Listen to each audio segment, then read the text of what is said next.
Is the iPhone 13 Pro Max really the best phone money can buy?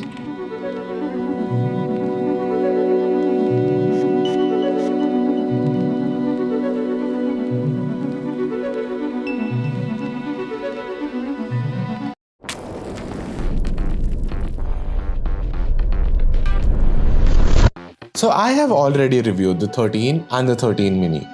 There, I go over all the new spec bumps, the new camera features, the smaller notch, and a lot more. This Pro phone has all of that. But there are three things that really differentiate the Pros from the regular 13s: a better screen, a huge battery, and one of the best camera systems out there.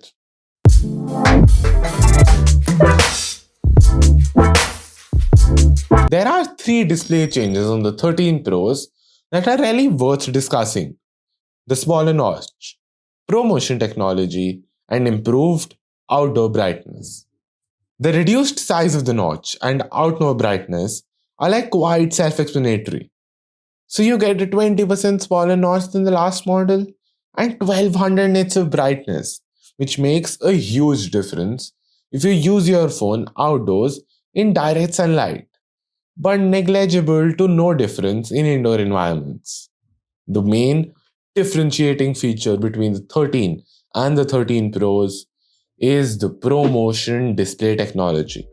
Apple's 120Hz display technology is known as ProMotion and has been used on the iPad Pro range for years. It's surprising that it's taken this long to appear on an iPhone, simply because the technology clearly exists within Apple, and because most Android rivals have had this on their flagship and even mid-range phones for a while now. A quick explainer if you need it. The refresh rate is the amount of time your screen will show a new image per second. 120Hz means you will see 120 images per second, which means that scrolling through a web page or flipping through apps like Twitter will be a lot smoother now. I have heard all the speculation about why Apple has waited this long to implement this feature, and I really don't buy any of them. I admit that high refresh rates are the epitome of nice to have, but part of the point of Apple's extravagant Pro phones is to provide the nicest experience possible. Now, finally, they do. Crucially, Apple has done an excellent job with its implementation. I won't say that this is the best 120Hz phone out there, but it is in the top leagues. Both of the Pros are powered by the new A15 Bionic chip, but for the first time, it's not the exact same A15 chip which is present in the standard 13 and the 13 mini. This year, Apple has added an extra graphics core for the Pro models, which should mean a boost when gaming or running other visually demanding or graphically intensive apps. Okay, let's not beat around the bush here. Battery life of the 13 Pros is the biggest reason why you'd buy these phones. Apple's quoted improvements of the 12 Pro models are 1.5 hours of more usage on the 13 Pro and nearly 2.5 hours on the 13 Pro Max. And these claims are nearly accurate. Apple is happy to tell you that the battery improvements comes from a constellation of updates, including increased efficiency in the new A15 processor, changes to how the new display uses power, and a lot more. I am sure that all of this is true, but I am just as sure that the biggest contributor here is simply that the batteries are bigger than last year, and that is why this year's models are 20 grams heavier than the previous iteration. The bottom line is, you can expect this phone to last you through a full day, even if you're a phone addict like me and get 10 plus hours on your phone. It will last you, most probably. But there is a huge but here. The 13 Pros are still limited to 20 watts wired charging and 15 watts wireless charging over MagSafe. This is the slowest charging speed of any flagship phone in the last 2 to 3 years. with Android device makers pushing past 100 watts, 120 watts, and now even 200 watts. This is just getting insulting now. While I think that the battery life is the real selling point of the 13 Pros, a close second is the camera offerings. While the improvements here are only tweaks from the iPhone 12 Pros, those tweaks are useful and impressive in a number of ways and make it one of the best camera phones around. The main wide-angle camera's new 12 megapixel sensor is physically bigger and features sensor shift technology. Meanwhile, the 12 megapixel ultra-wide camera features a larger aperture and new macro shooting.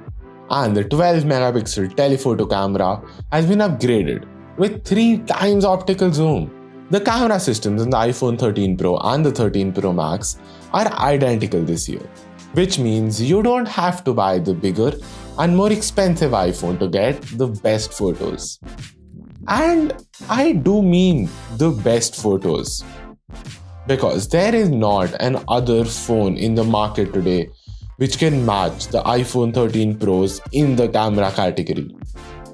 One of the key changes to the 13 Pro's camera setup comes in the shape of the new macro photography mode, which activates instantly when you move the phone closer to a subject, to be exact, an inch away from the subject.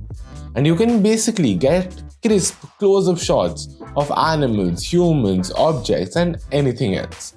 Apple's other new feature is cinematic mode, where the rack focus will change automatically depending on where the focus of the viewer should be. This means that if the protagonist in your video looks at someone else and stops speaking, the focus will shift to them and blur out the original speaker. It certainly looks dynamic and more movie-like. You can even alter the focus after the movie has been taken in the on-phone editing suite. I can't really call this a proper feature though, that everyone is going to use, but neither can I call this a gimmick, because it is actually useful in some conditions, but it is still a half-baked feature, and with time, let's hope it gets better.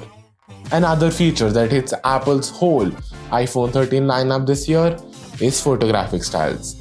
Rather than quickly applying a filter after a photo is taken, photographic styles are applied at the time of the capture of the image. While a simple filter applies a general look over the top of an image as whole, photographic style uses advanced techniques to apply different levels of adjustment to other areas of your photo. Basically, it's just better working filters. I will state it plainly because it bears repeating. The iPhone 13 Pro Max has the best camera system on any phone available as of this review.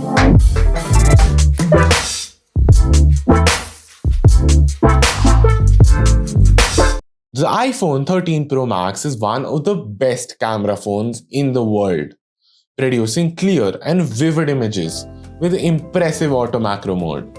Its trio of lenses is one of the most versatile and pro lenses ever, paired with a buttery smooth and vibrant display, class-leading performance, and a seriously long battery life.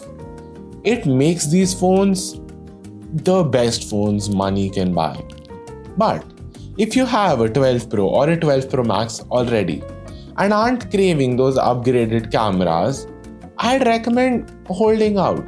A 120Hz display is great and all, but it comes at a significant cost. And as I just said, 120Hz is the epitome of a nice to have feature. However, if you have an iPhone 11 Pro or Pro Max or an older device, now is a really good time to make the jump.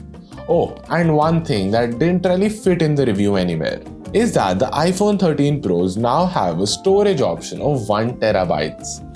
No one really needs that much space in a phone, but with features like cinematic mode, ProRes video, ProRAW images, and a lot more, it might be useful someday in the future. On to some minor gripes that I have with this phone, and they are quite minor. This one may sound obvious, but most people won't be able to reach a thumb across these displays one-handed, and it's quite easy to drop them because of this. Don't want an enormous phone? Just stay away and check out the iPhone 13 mini. It will be the first link in the description. you are still stuck with the lightning connector and an extremely slow charging speed. And in the world of masks, you still don't get a Touch ID. None of these are any deal breakers, but I just wanted to put them out there. I will just say the iPhone 13 Pro Max is the best phone money can buy, period.